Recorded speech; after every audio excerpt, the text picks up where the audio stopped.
নমস্কার, পারো লাইফস্টাইলে সবাইকে জানায় অনেক অনেক ভালোবাসা ও শুভকামনা।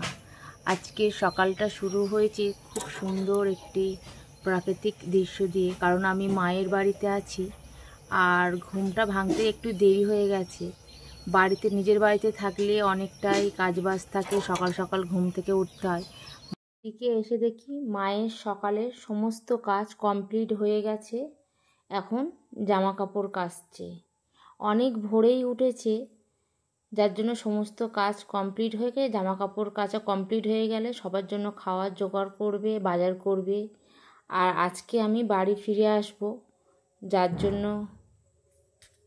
মা বললো আজকে বিরিয়ানি বানা। এদিকে মা বাজারে গিয়েছে আর আমি এদিকে পেঁয়াজ, আদা, রসুন সমস্ত সব কেটে রেডি করছি।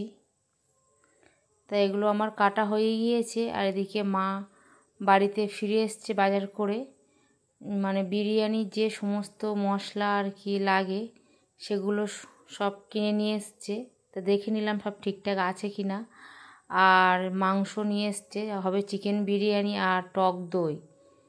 আর চিকেনটাকে মানে দেখে নিচ্ছি যে ঠিকঠাকভাবে পিস টিচ করে দিয়েছে কি না, এগুলো ঢেলে নিলাম। দেখলাম না ঠিক আছে, সমস্ত সব পিসগুলো ঠিক করে দিয়েছে। আর এখন এগুলো রেখে দিয়ে মুড়ি খাবো।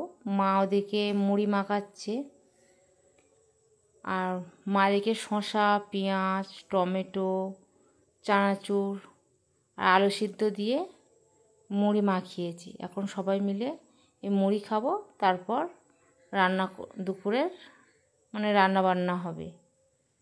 তা মুড়ি খাওয়া আমাদের হয়ে গিয়েছে, এদিকে দুপুরের রান্নার জন্য চলে এসেছি। আর যেহেতু আজ বিরিয়ানি হচ্ছে, চিকেনটাকে ভালো করে আগে মাখিয়ে রেখে দেব। টক দই, লবণ, হলুদের গুঁড়ো, লঙ্কার গুঁড়ো, আদা, রসুন আর তেল দেব, দিয়ে আর 1 চামচ বিরিয়ানি মশলা দেব, দিয়ে ভালো করে মাংসটাকে মাখিয়ে রেখে দেব। বেশ অনেকক্ষণ তো মাখিয়ে রাখলে তারপরে তো মানে বিরিয়ানির মাংসটা বেশ খেতে ভালোই লাগে। ওই জন্য বেশ কিছুক্ষণ মশলা দিয়ে ভালো করে মেখে রেখে দিলাম, দিয়ে ভাতটা তারপরে করে নেব আমি।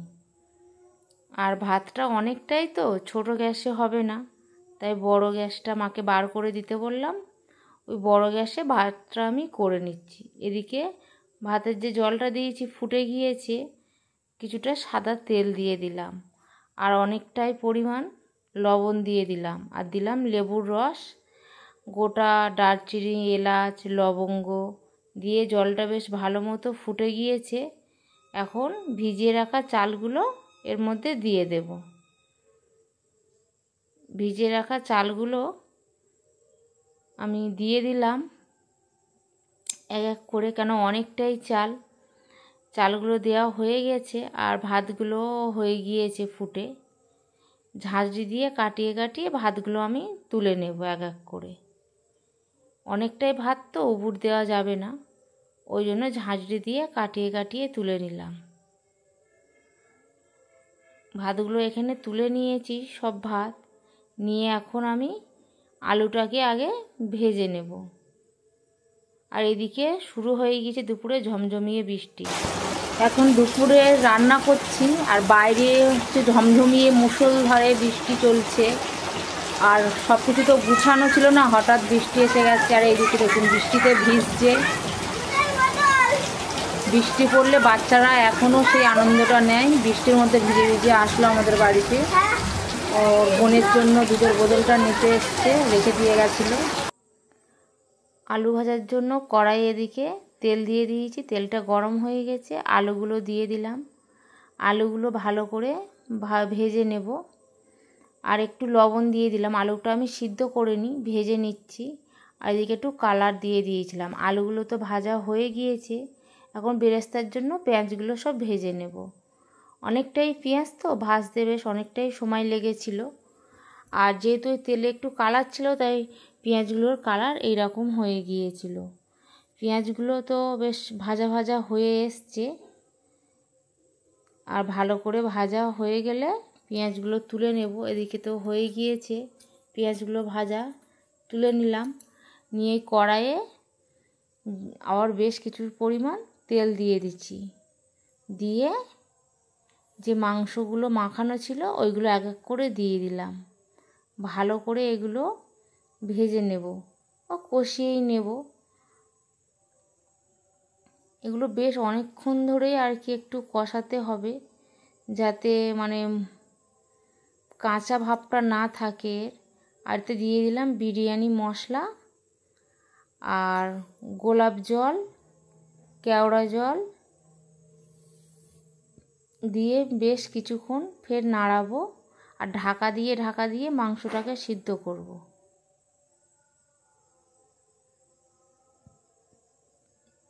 আর মাংসটা একটু সিদ্ধ হয়ে আসলে ওই ভেজে রাখা আলুগুলো এর মধ্যে দিয়ে দেব।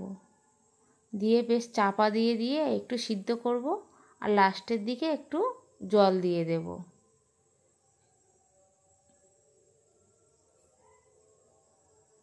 ঢাকনাটা চাপা দিয়ে দিলাম আবার বেশ কিছুক্ষণ। এবার ফের ঢাকনা খুলে আর একটু নাড়িয়ে দিলাম। তা হয়ে গেছে। এদিকে মাংস আর আলুটা সিদ্ধ, এদিকে বিরিয়ানির লেয়ারটা আর কি সাজিয়ে নেব।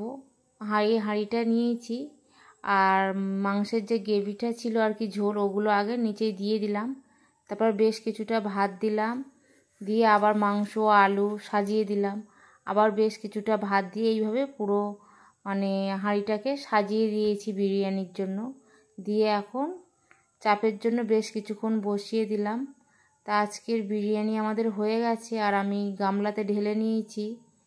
নিয়ে এখন সবার জন্য বেড়ে নেব। তা বিরিয়ানিটা বেশ ভালোই হয়েছিল খেতে, সবাই বলল খেয়ে বেশ ভালো হয়েছে। আর এদিকে ডিম সিদ্ধ করে নিয়েছিলাম আর শসা আর পেঁয়াজ কেটে নিয়েছিলাম খাবার জন্য। তা আজকের ভিডিওটা আর বেশি বড় করলাম না, এখানেই শেষ করলাম। দেখা হবে আবারও কোনো নতুন একটি ভিডিওতে। সবাই ভালো থাকবেন, সুস্থ থাকবেন।